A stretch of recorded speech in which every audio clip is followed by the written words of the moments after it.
बहुत समय पहले विजय आदित्य नाम का एक राजा राज्य करता था।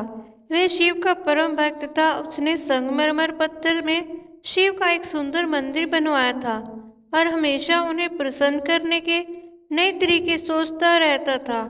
एक दिन राजा ने सोचा, श्रावण का मंगलमय महीना आरंभ हो गया है।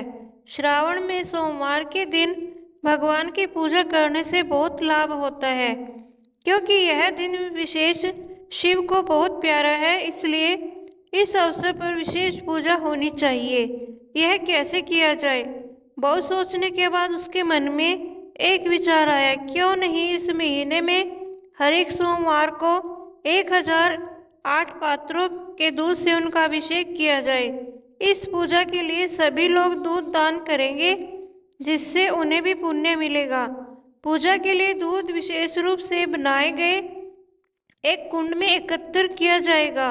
कुछ दिनों के बाद राजा के उद्घोषक ने शहर के चौक पर ढोल बजाकर यह घोषणा की, नगरवासियों, कल श्रावण का पहला सोमवार है और हमारे राजा 1008 पात्रों के दूध से विशेष शिव की पूजा करेंगे। हर एक गृहवासी को कल सुबह घर का सारा दूध लेकर मंदिर में अवश्य जाना चाहिए और मंदिर के कुंड में सारा दूध डाल देना चाहिए। याद रखो, तुम सबको सारा दूध डालना चाहिए, जिससे कुंड मुख तक पूरा भर जाए। सभी नगरवासी शहर के चौक पर घोषणा सुनने के लिए आए। कुछ लोग अपने राजा की धर्मनिष्ठा पर खुश थे, अन्य शायद पूजा के लिए अपना सारा दूध दे देने के कारण उतने खुश नहीं थे। लेकिन किसी ने कुछ नहीं कहा और सभी लौट गए। दूसरे दिन सवेरे से लोग दूध के पात्रों के साथ मंदिर में जाने लगे। शीघ्र ही मंदिर के सामने एक लंबी कतार बन गई, क्योंकि कुंड में अपने हिस्से का दूध डालने के लिए अधिक से अधिक लोग आने लगे। वे सब अपने घर का सारा दूध लेकर आए थे। बछड़ों के लिए एक बूंद भी नहीं छोड़ा था। शिशु, बच्चे, बूढ़े तथा बीमार, उस दिन किसी को भी अपने हिस्से का दूध नहीं मिला, क्योंकि सारा दूध मंदिर के कुंड में डाल दिया गया था। जैसे जैसे समय बीतता गया, कुंड में दूध का स्तर धीरे धीरे ऊपर उठने लगा। फिर भी दोपहर तक कुंड का आधा ही भरा। हर एक क्षण इतने पात्रों के दूध कुंड में डालने पर भी कुंड खाली था। यह सचमुच आश्चर्य की बात थी। कर्मशः पुजारी तथा मंदिर में एकत्र सभी लोग चिंतित हो गए। यह क्या हो रहा है? भीड़ में सब घबराहट के साथ कानाफूसी करने लगे। एक व्यक्ति बुदबुदाने लगा, क्या बात है, कुंड क्यों नहीं भर रहा है? हालांकि हर नगरवासी अपना दूध इसमें डाल चुका है। क्या शिव भगवान नाराज हैं? क्या हम लोगों से अनजाने में कोई पाप हो गया है? पुजारी बहुत घबराए हुए थे। तभी मंदिर के अहाते में एक बूढ़ी औरत ने प्रवेश किया, जिसे शायद ही किसी ने ध्यान से देखा होगा। वह नगर के दूसरे छोर पर रहती थी। उसने सवेरे उठकर अपनी सभी गायों का दूध निकाल लिया था, लेकिन बछड़ों के लिए कुछ छोड़ दिया था। फिर उन्होंने परिवार के सदस्यों को दूध पिलाया और घर का कामकाज पूरा किया। इसके बाद केवल एक छोटे कटोरे भर दूध बचा।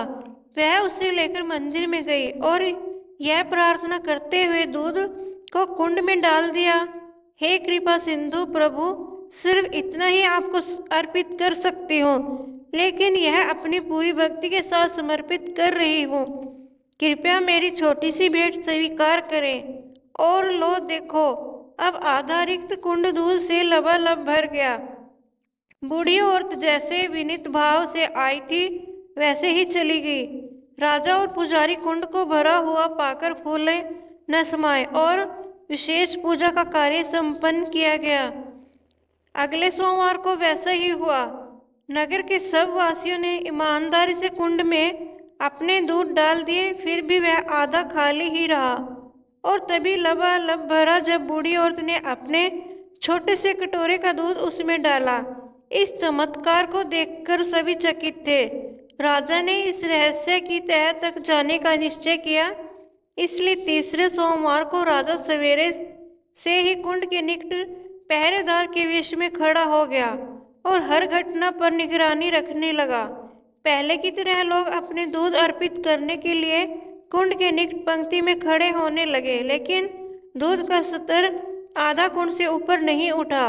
तब बूढ़ी औरत कटोरा भर दूध लेकर आई और ऊंचे स्वर में प्रार्थना करने लगी, हे प्रभु, मैं जितना दूध बचा सकी हूँ वह आपको अर्पित है।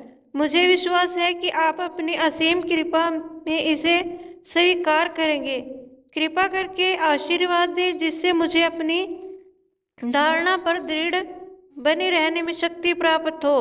तब उसने कुंड में अपना दूध डाल दिया। जैसे ही वह वापस जाने के लिए मुड़ी कि राजा, जो वेश बदलकर निगरानी कर रहा था, यह देखकर चकित रह गया कि कुंड दूध से लबालब भर गया। उसने दौड़कर बूढ़ी औरत को रुकने के लिए कहा। डर से कांपती हुई वह बोली, मुझे क्यों रोकते हो? मैंने क्या किया है? राजा ने कहा, डरो मत माँ, मैं राजा हूँ और तुमसे कुछ पूछना चाहता हूँ। कितने ही लोगों ने अपना दूध कब से कुंड में डाल रहे हैं, फिर भी आधा कुंड से ज़्यादा नहीं भरा, लेकिन तुमने जैसे ही इसमें छोटे कटोरे भर का दूध डाला, कुंड अचानक लबालब भर गया। क्या बता सकती हो ऐसे क्यों हुआ? बूढ़ी औरत ने उत्तर दिया, महाराज, मैं एक माँ हूँ और माँ कभी अपने बच्चों को भूखे देखना सह नहीं सकती, इसलिए मैंने आपकी आज्ञा का पालन नहीं किया। गाय से दूध निकालते समय मैंने कुछ दूध बछड़ों के लिए छोड़ दिया और फिर सब बच्चों को पिलाया। इसके बाद जो दूध बचा वही पूजा के लिए लाई हूँ। भगवान भी माता के समान है, वे नहीं चाहते हैं कि बच्चों को भूखा मारे। स्पष्ट बोलने के लिए क्षमा चाहती हूँ। हे राजा, आपने किंतु यही कर दिया। आपने लोगों को पूजा के लिए घर का सारा दूध लाने के लिए आदेश दिया और बछड़ों, बच्चों, बूढ़ों और तथा बीमारों के लिए कुछ भी बचाने के लिए नहीं कहा। प्रजा दुखी थी, लेकिन आपकी आज्ञा का उल्लंघन नहीं कर सकी। उन्होंने अर्पण तो किया, किंतु स्वेच्छा से नहीं। भगवान को यह पसंद नहीं आया और आपके अर्पण को अस्वीकार करके उन्होंने अपना असंतोष प्रकट किया। राजा यह सुनकर विचारों में खो गया।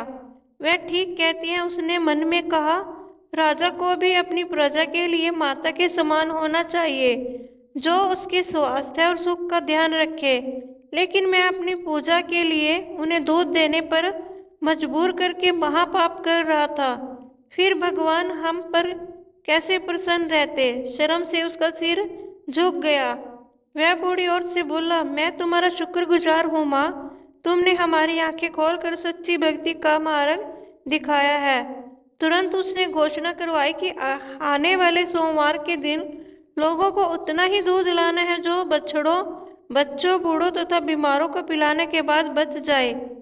अगले सोमवार को भी, जो श्रावण का अंतिम सोमवार था, मंदिर पर सवेरे से ही लंबी कतार थी। लोग उतना ही दूध लाए थे जो बचा सके थे। राजा ने भी उतना ही दूध डाला जो महल के बछड़ों, बच्चों तथा अन्य लोगों से बच पाया था। परिणाम आश्चर्यजनक था। कुंड सुबह में ही भर गया था। राजा अप्रसन्न था और बूढ़ी औरत का इंतजार कर रहा था। जब उसने अपने हिस्से का दूध डाल दिया, तब राजा उसे मंदिर में ले गया और दोनों ने एक साथ पूजा की। धन्यवाद माता, भगवान सचमुच आखिर प्रसन्न हो गए, राजा ने कहा। दोस्तों, मेरी यह वीडियो देखने के लिए आपका बहुत बहुत धन्यवाद। जय श्री राम।